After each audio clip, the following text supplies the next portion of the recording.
The following is a presentation of the ForceCenter podcast feed.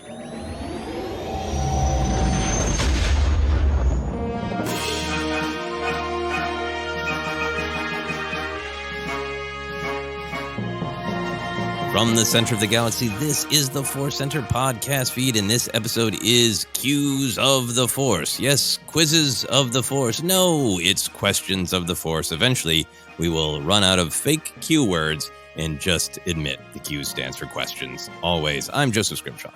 We're not there yet, though. I'm going to quiz myself and give you all the answers.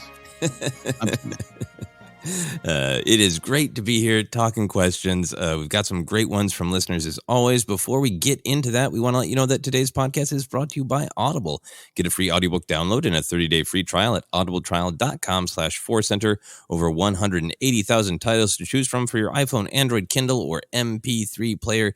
This week, we are continuing to recommend Padawan by Kirsten White, a young Obi-Wan adventure. We keep recommending it to remind ourselves to read it. You are probably ahead of us, but if you're not and you want to check out this book and listen to it, you can download a free audiobook version today by going to audibletrial.com/ForceCenter. One more time, that's audibletrial.com/ForceCenter for your free Obi-Wan Kenobi audiobook or any other audiobook. All right, Ken, are you ready for some Star Wars questions? I am. We have some fun ones today. We really do. We have two from Twitter and two from our patrons on Patreon. As always, we go first to Twitter and Flalilis Skywalker. The question is, what if Rey read on Luke's notes that he and Lando buried a couple on Neftali and then connected the dots? Would you like to see Rey finding out more information about her parents? Ken, this is not only a great question, but this one also doubles as another audiobook recommendation. Yes, it does. If you're like, Neftali, what's going on? We strongly suggest checking out the book Shadow of the Sith. This is a Luke and Lando adventure. Mild spoilers if you haven't read it. Luke and Lando get close to interacting with Rey's parents. Their stories become intertwined. And it's this great bittersweet thing where we know so much more about the connection than the characters do at the time. So we have this wonderful question of, do you think that Rey connected those dots? And do you want to see those stories of finding out what Luke and Lando knew about the last moments and their interactions with Rey's parents? So do you want to see that, Ken? And if so, how? And how do you imagine Rey finding out? Yeah, I short answer, yeah, I do want to see it. I will start here. I say, if this happens during the course of her journey as we know it, it might hold her back a little bit. And I'm not here to say I would want to willingly keep that important information from her, right? Like if she wants it, she might be owed it. But the way in which she discovers the information and the way she doesn't have it, I think it's important because she needs to go forward. And that's a big thing. And that I do feel that might have held her back in some way, Knowing they're dead might free her up for more things, so you can go different directions with it, I suppose. But I think it was really important for her to move forward, and she got that. But I do believe the information should come to her. I would love the idea of her digging in and finding out more and being able to, even in this post-Rise of Skywalker world, communicate with Luke a little bit about it and find out how much he knew and just kind of he can provide her any kind of peace after she's already established as who she is. I don't think it changes Rey Skywalker or anything of that. And I don't know if it's a movie plot or a subplot, but it seems like a great introspective novel, right? Part of Rey building the future. One of the things I love about those E.K. Johnston Padme novels, they're just kind of, you get to spend time with these characters and there's less bigger plot machinations. There's important things going on, but you're focusing on what's going on inside their souls and their heads and their hearts. So I would like that. Rey learning a little bit more about who she is or who she was, however you want to look at it. Yeah, I really love that too. I would love some more Rey Skywalker storytelling moving forward. There is that whole question of, maybe it would be just better to be patient and wait a few years until the stars align. There is the generation that grew up with the sequel trilogy is really excited about it and overpowers the voices of negativity, and Daisy Ridley's ready to get back in the saddle.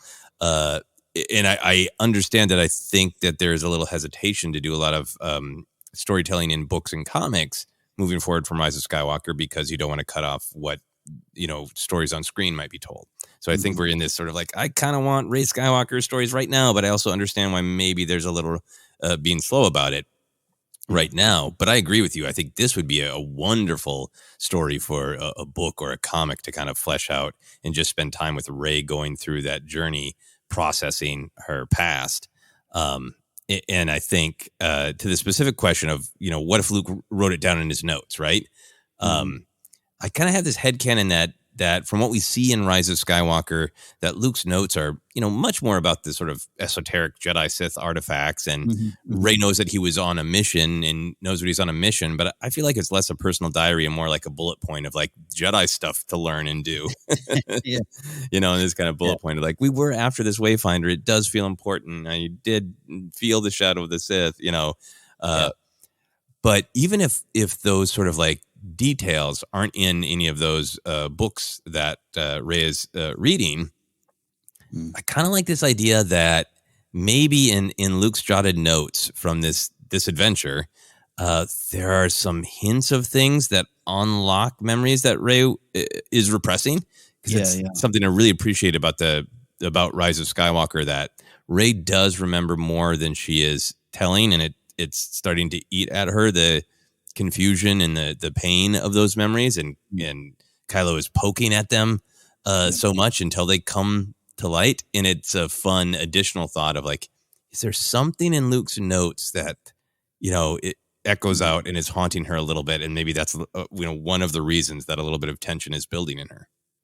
Yeah, and how that could possibly lead to some sort of healing, going back to that trauma, and because she's old enough in those adventures, I would say, in Shadow of the Sith, where she could maybe have more, solid memories, and there's probably a lot of good things buried in there too, and that could be part of it. Digging through the pain to find what's there and what is good, and what is you, what makes you, who you are as well from your parents. You can't deny that, and so she might learn some powerful stuff.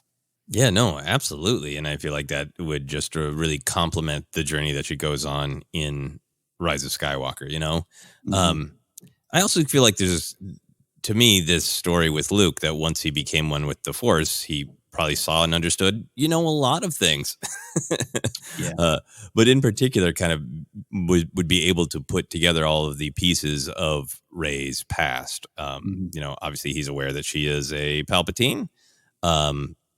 So that cast Luke in this really interesting role to me, where much like his mentor, Obi-Wan, he's kind of waiting for cues from Rey of the right time and place to discuss things with Rey, right? The way that Rise of Skywalker conversation is structured, right? He doesn't pop out, catch a lightsaber and go, I have a list of things to tell you. Yeah. He asks her questions, right? He says, it was fear that kept me on this island.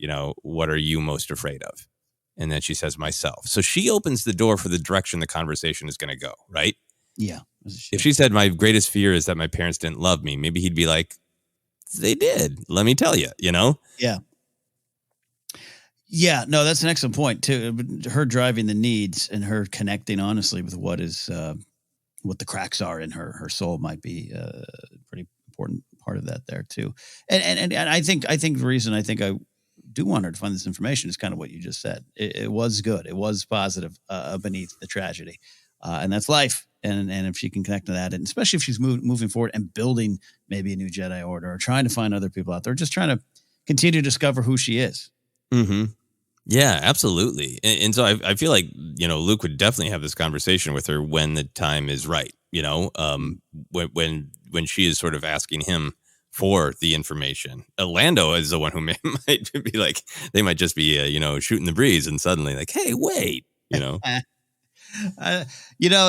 we're great Luke thoughts here, but that would be Lando and Rey having interactions would be a very fun conversation, especially if he was like, I've been spending all this time with Jana, helping her discover who she is, going around the galaxy trying to reunite folks. Hey, I have some information for you. Yeah, Lando's just going around asking everybody at the Resistance camp, like, so where are you from?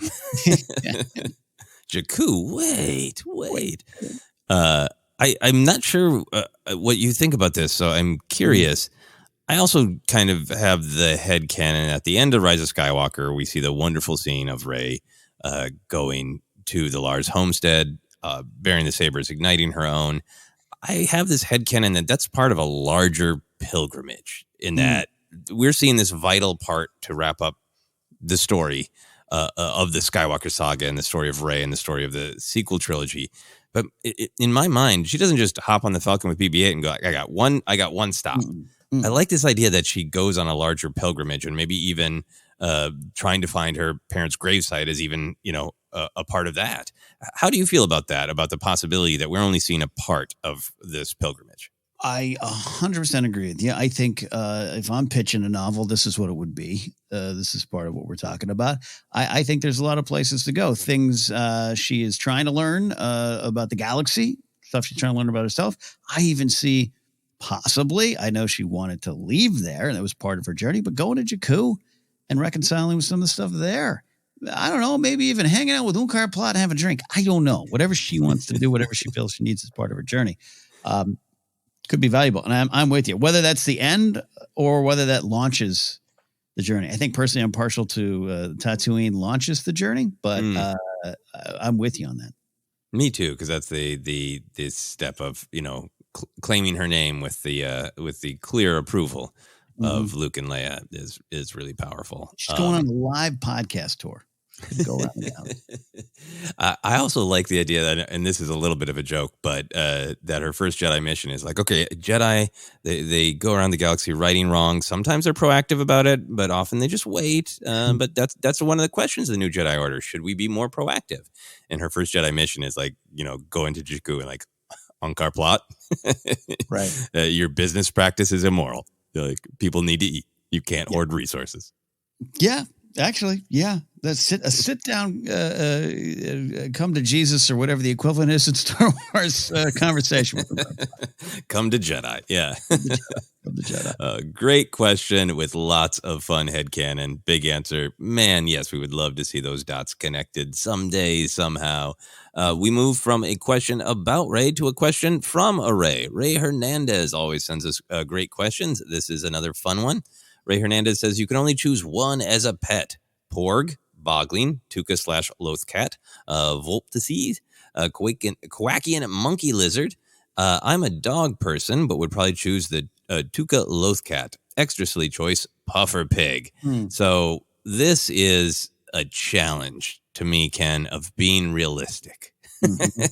Which one sounds fun to have a pet is a pet, and which one you would actually practically want as a pet. So where do you go with this? Yeah, first of all, let me address the Puffer Pig in the room. I've infamously been against the Puffer Pigs. Come around them a little bit, as often is the case with Star Wars fans. Just give it some time.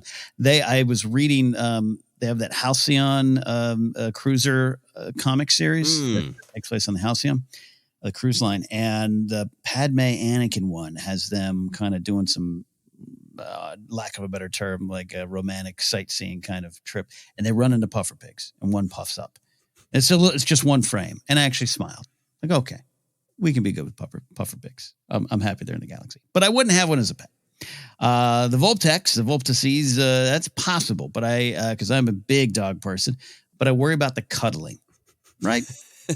Yeah, the cuddling, it would be turned into with a T, right? The cuddling. Cuddling. Good point. Almost a pun. Play on words. You and I fight against that sometimes. No, I love it.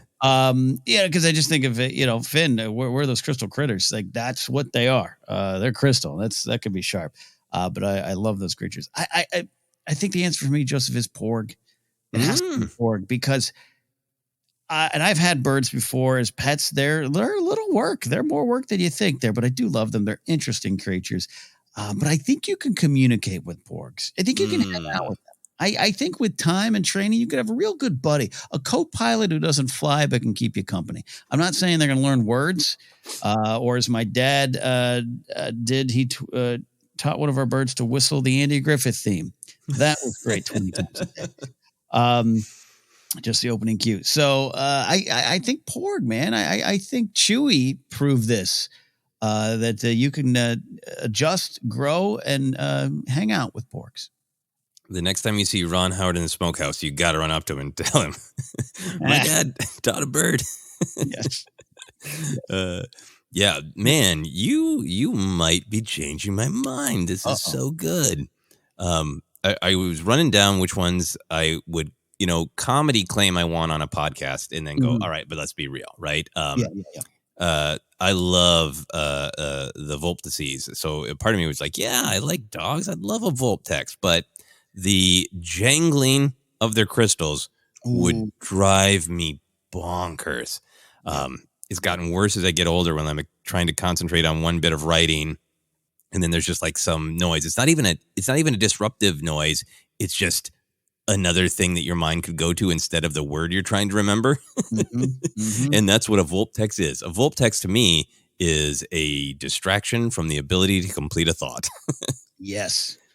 So that's a sad no for me. That's a did you get the script from Joseph? One of the lines says, and then crystals are jingling. That's he just put it weirdly in the script. I don't know why. It really is jangle, jangle, jangle, jangle. Yeah, I'd be scrawling on the walls, you know? Yeah. All jangle and no play makes Joseph a dull boy. Yeah, so I can't do that. I want to say quacking monkey lizard because they might be one of my favorite creatures, characters in Star Wars. But they have so much personality, so much awareness.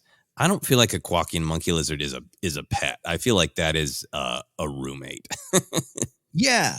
No, it's yeah, no, I got to say, looking at Sally B over the years, I've always thought of him as a character, like a fully functional character in Star Wars. I might not be 100% accurate. I understand it. Quacking monkey lizards are a thing. But Sally B he's a character, man. Yeah, got a name and everything. Obviously, you know, Volptex and a Porg can have a name, and they should, and they will when they're our pets. But yeah, like there's something a quacking monkey lizard. There seems like there is something. You know, obviously we know Salacious B. Crumb's personality. According to that trailer for Mando, we're going to get to see a whole tree of them, and they all look like they are about to just rain mischievous hell on whoever's looking at them, right? Absolutely. So there's something about like I had this good friend, still friends with him, but in particular in my 20s, and we almost became roommates. And he was like one of my buddies that I we had many great conversations, many real conversations, helped each other through things, but also we called one another when it was time to go to the bar and be loud and have fun. And we almost became roommates at one point. And sometimes I think like, man, I would have got nothing done. It would have just been always fun, always a little chaotic. And when I think of a quacking monkey lizard, I'd be like, that would have been like moving in with that friend when I was 26. That's amazing. You've had a great Chihuahua in your life. I have two in my life now. A quacking monkey lizard is the closest to having a Chihuahua that I can think. A lot of personality, a lot of potential chaos. Yeah. A lot of biting and chewing. Yeah. A lot of biting and chewing. You have maybe changed my mind about porgs because I was thinking about all the dealing with the porg poo, right? Because I think porgs, it would be hard if they were in your home to convince them not to just be like, do, I'm flying over here and I let it go. That's a gift of being a bird. Right. But you're convincing me that they could be trained. I really think so, man. They take over the Falcon in their own way. No doubts about that. But you and I would say that porg scream, that cheer, that is a porg in the fight. It knows what's going on. Yep. That porg knows that they are in a battle for freedom for sure. I love the roar of the porg there. Yeah, so I would at least want to have like a porg that I could put food out on my little balcony and they visit. That's good. But all of this leads me to ultimately agreeing with Ray's choice that I think a Tuca cat would be my choice. My wife Sarah also loves the Tuca cat. So I think I would love to have a cat in my life. I think the Tuca cat is definitely the kind of cat that is would have their own opinions in their own way and would come up and nuzzle when they wanted and otherwise would do their own thing. Yes. Live independently. Live independently, right? Any other thoughts on your choice of pet from the Star Wars galaxy? This is a great question, Ray. And look, Porg Nation is still strong. Don't let anyone tell you differently. The Porgs are still very beloved in my house and in many parts of the Star Wars fandom. Absolutely. Here's my last, maybe not great thought, but it would be a good way to vent. It's not entirely nice, but if one could train a porg when to poo and when not to poo, it would be pretty amazing to just see somebody being a really rude and bad driver and say, hey, pork friend, go get their car. Go get them. Strike them down. Go do a little bit of artwork on their car there, pork. That would be great. That's great. All right. Thank you for the very, very fun question. We are going to take a quick break, and we'll be back with more cues of the Force.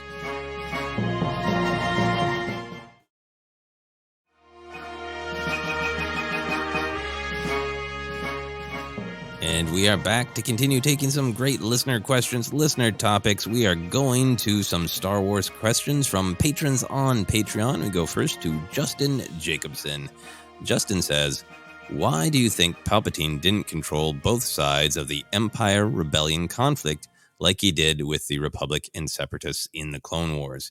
It seems like an easy way to keep tabs on who is against him, what they're up to, and what kind of equipment they have access to. It worked to put him on the throne. It seems odd he wouldn't keep doing what worked. This is a really fun question because it gets us into the differences between the Clone Wars and the Galactic Civil War. It gets us into the headspace of old Sheev Palpatine. So, Ken, where do you go with this one to begin? Man, this is awesome, Justin. You've got a great question, great thought starter here. And look, it does seem odd because I do think he tried. That's my short answer. We'll get into that here. Justin, you've pitched a wonderful anti-Andor series run alongside the Andor series. I believe the rebellion represents a break in the chain for Palpatine. Mm-hmm. Something he might have maybe anticipated it, but also couldn't stop, or quite frankly, it's something that he thought was so far from the realms of possibility that he couldn't stop it at this point, because unlimited power, he reached that, he achieved that. He's got so many of his minions, the systems in place to do what it needs to do. And we're seeing examples of that. Andor, we see it in Solo, we see it in Rogue One, we see it in so many Bad Batch, so many areas of storytelling, the oppression's in place, and he's high above and he's searching the unknown regions. He's trying to find a way to never die. So maybe that's part of it too. But again, I just think, as we saw with Palpatine along the way, especially we always go to Padme moments where he's like, well, I didn't account for that. Her spirit took her there. Her fight, things that he doesn't think would get him. And I think that's the starting spot for me. The difference between what was going on before, he orchestrated something to put him in power, and now in power, he feels he'll never lose it. Yeah, no, I really, really agree with that. I think a couple key things for me is just looking at the Clone Wars. We've definitely got some great separatist storytelling. I think we'll get even more. The way I interpret the bits of storytelling we have is that there was legitimate disagreement with some of the things that the Republic was doing, partially due to Palpatine and people like him grinding up the gears, giving lots of political power to corporations, making the Republic not work as well as it used to. And so people with different opinions grow. But then Dooku's mission as a Sith Lord is to stir that up. And there's that question of, without the Sith involvement, would that have become an armed conflict, right? Mm-hmm. We get the story from the crawl of Attack of the Clones that there are already separatist attacks, and that's what's making the Republic think maybe we do need to vote on this army. Padme and Bail want to vote against it. But to me, the story is that entire conflict can be traced back to the Sith Lords, at the very least, rising to the level of armed, actual all-out war that is entirely beginning in middle and end created by Palpatine. Mm-hmm. And then I think the contrast to that is, this wonderful question from Justin starts with just the straightforward question of, why do you think Palpatine didn't control both sides of Empire Rebellion? And I think the answer is because he couldn't, right? Yeah. Yeah. I think that's the point of the rebellion, is Palpatine thinks he won, right? Yeah. He thinks he can now control everything, and no matter how hard he tries, he can't. That's what the rebellion is saying, is like, you can't control everything. You've tried and you've done a great job of boxing us in and limiting our resources, but you can't control everything, and we're here to prove it. They're the antithesis of his ability to control everything. Absolutely. Absolutely. The point, the spirituality, the spiritual nature, I should say, the heart of the rebellion. Yeah. Yeah. And then I think we've got some interesting seeds of storytelling. There might be even some more details. We've read so many stories, and Ken, over these last few years. I do think they're like the seeds of this story that I think at some points Palpatine was probably like, hey, I agree with Justin Jacobson. Palpatine says to himself, I should control both sides. In Rogue One, I love Saw Gerrera's paranoia, right? Yes. Of exactly this, that Palpatine is trying to insert spies into the rebellion and is trying to fracture it and control it. And maybe if Palpatine did, get rid of Saw, get rid of Mon Mothma, get rid of Jan Dodonna, get rid of Leia, and, place in his own figureheads, maybe he could have made the rebellion valuable to him in some way, and that's what that paranoia that Saw has going on. And I'd love to see a more detailed story of that where Palpatine is like, yeah, no, I can do it. I can. This rebellion's risen up against me. It's weak, and I'll crush it eventually. But first, I'll break it down from the inside. And he clearly doesn't succeed in that. That's part of what Rogue One is, right? The danger of the Alliance coming apart, and it doesn't.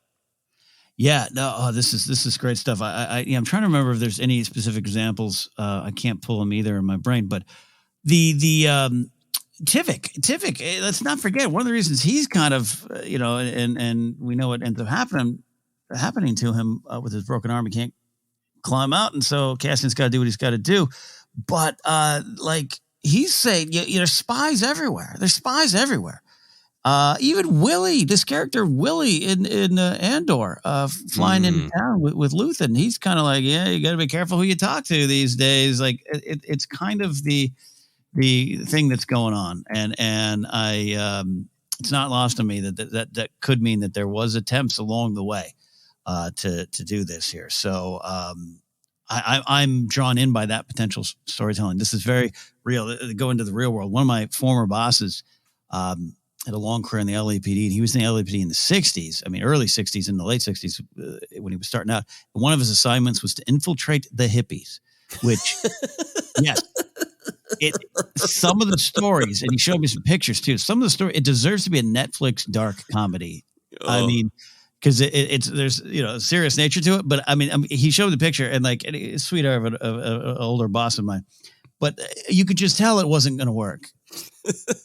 It was Buscemi going, "Hello, fellow kids." It was so comical. And so I think of that in terms of Palpatine, or someone, maybe it's not even from Palpatine's orders, but someone in the Empire would be like, there's pockets of fomenting out there. We got to go foment. We got to go with them.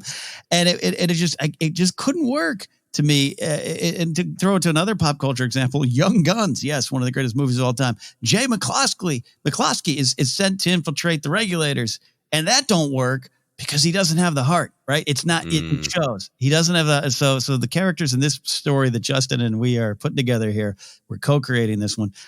They just wouldn't have the hearts of rebels, and it would show, and they'd get caught. It just wouldn't work. Oh man, I'm sure that is a dark and fascinating story of infiltrating the hippies. I so thought of how do you do, fellow Janis Joplin fans? It's everything that you think it is. It's everything that you think it is, these pictures. And it would just be hilarious. Hello, fellow rebels. Are we rebelling today? Yeah, but it really does get into that, that idea of what is genuine, right? Like a lot of what the Empire is working on is fear, paranoia, propaganda, right? The utter stiffness and lack of authenticity, like we're even seeing from some of the baddies in Andor. Cyril Karn, right? He can't have a sincere interaction even with his own troops, right? There's that lack of sincerity, right? And you got to think like that. Mothma and hyper intuitive Leia can tell who's real, who's here for real, and who is just like, how do you do, fellow disenfranchised galactic citizens? Yeah, yes, you could sense it, right? Yes. And we're having some fun. I mean, to laugh at some of the serious nature of this stuff, especially in our real world. But again, but even go to the Young Guns examples, the Lincoln County War, it's Tunstall and McSween versus the Murphy-Dolan gang. And so the Murphy-Dolan gang sends this guy in and you buy it, everyone but Billy the Kid, and not saying Billy's a hero or a clean-cut hero at all.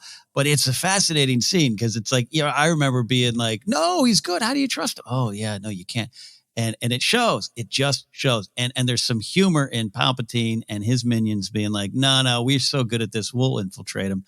And they can't because it ain't in your heart, man. Yeah.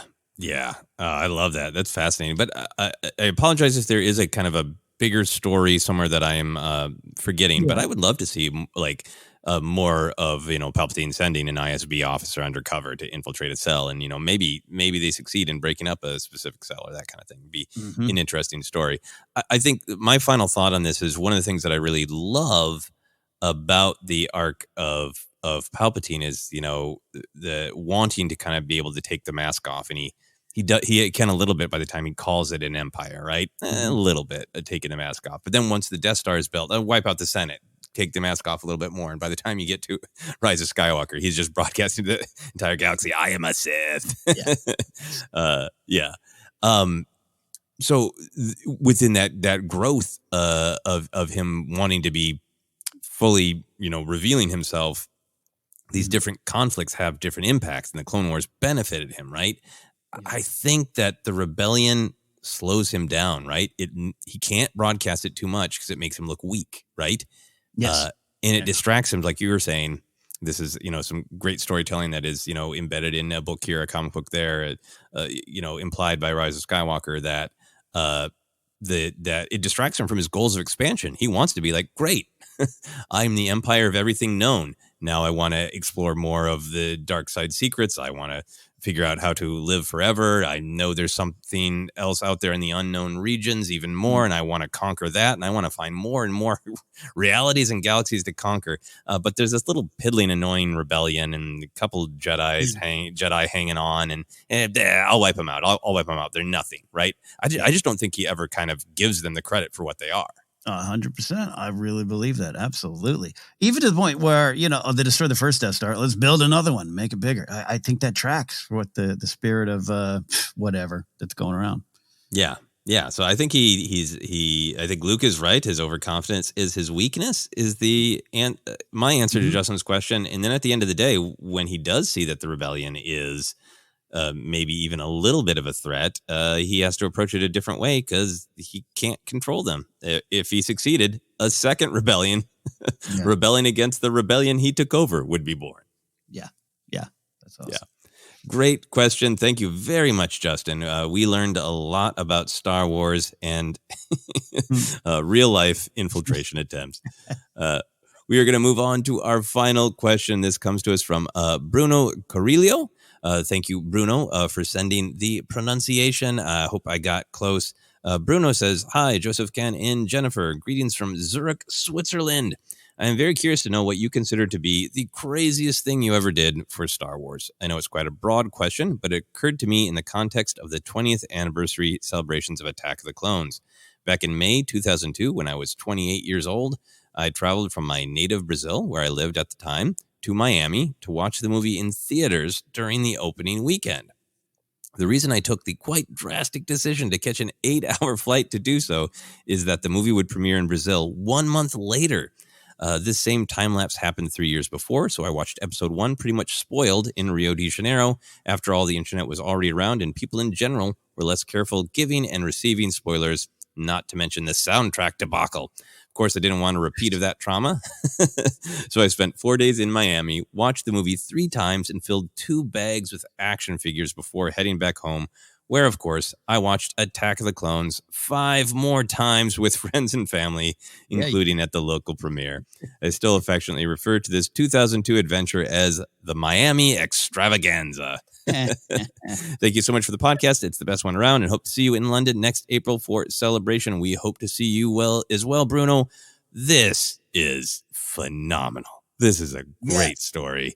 Ken, any reactions just to this story? Well, Bruno, none of this is crazy. To kind of quote John Lennon from Magical Mystery Tour, it's the trip of a lifetime. This is amazing.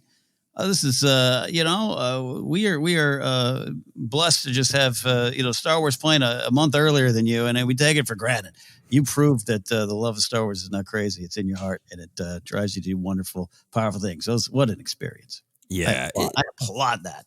Yeah, this is just so great. It is so much more exciting than my viewings of Attack the Clones. Mm-hmm. Mm-hmm. It is so fantastic, but the spirit of love and excitement for that film is so relatable to me. I've been enjoying the 20-year anniversary and just celebrating that movie that I really like, have such fond memories of. The year 2002 is a really great and interesting year in my life. The image of packing as many bags as possible with action figures, that resonates with me too. So this is one of those great stories where this is far more exciting in the actual details, but the spirit of it, the heart of it, is so relatable to me. So Thank you, Bruno. Absolutely love it. Let's get to the question then that motivated this wonderful story about kind of the wildest things that you have done for Star Wars.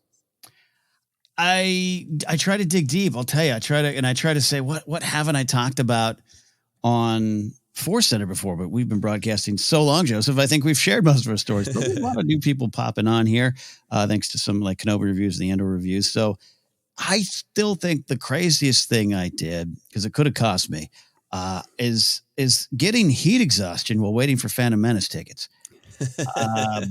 And this is the spring of 99 now, and me by myself waiting.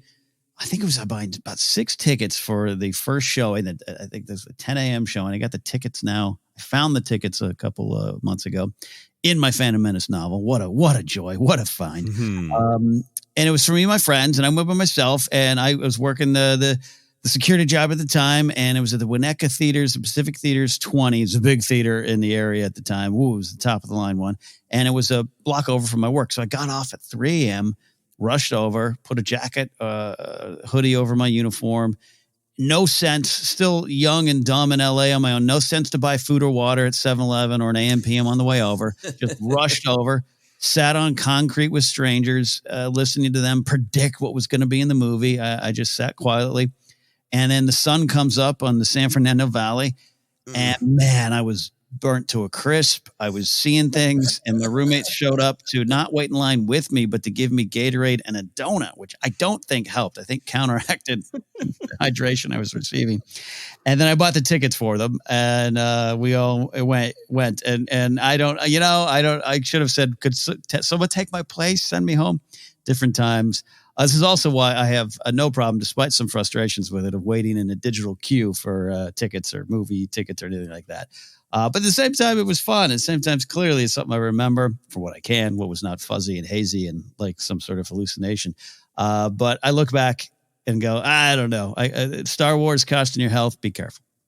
Yeah. Oh, man, that is great. And, it's sometimes fun to like put human attitudes on the sun, right? Like, yes. If the sun is like a predator, like hungry to burn foolish humans, right? The sun baking down on the San Fernando Valley going, nerds are waiting outside for Star Wars, young, foolish ones. Yeah. A meal. Fools. That's a great image. Gatorade and a donut. That's what you need to keep going. Right? I'll never. Joel, Casey, thank you, but also why? The story of many of our youth. Thank you, but why? Why? I was trying to think through some of the adventures that I've had. There was one close call that I really wish I did. When I was performing on Jonathan Colton's Joko Cruise in the early years of that entertainment genre, nerd music, comedy floating festival. There was one stop. I can't remember which island it was. I think it was Grand Cayman Island. And this was when Phantom Menace was out in 3D. And we were on this, amazing, beautiful island. And I was like, you know what? Everybody on the boat is just going to be shocked if I get back from this excursion. And they're like, did you go snorkeling? Did you do this? I'm like, I saw the Phantom Menace in 3D. But there was some sort of crime scene, so I couldn't. So that was almost the most exciting. I guess if I tried to cross the, crime tape in a country I'm not from. Not good. Yeah. I've told the story before too of being on tour when the Force Awakens figures came out and stopping at a hotel right across from Toys R Us, and I had a choice between shower and getting an action figure in. I got Kylo Ren and not clean. But the one I wanted to share, I think I have talked about it before, but a lot of these stories are about what would you do to, to watch Star Wars, to get Star Wars. And this is one that was just sort of like, in retrospect, a lot of physical danger just because I like Star Wars, right? And this is in 2002. Attack of the Clones comes out. Obviously there's a lot of criticisms. I agreed with some of the criticisms. I made some jokes about Anakin's less than smooth transitions to confessing his attraction to Padme. I made all those jokes, but I just was in love with this movie, maybe even more than I even vocalized or let myself understand how much I deeply love this movie and just wanted to celebrate it.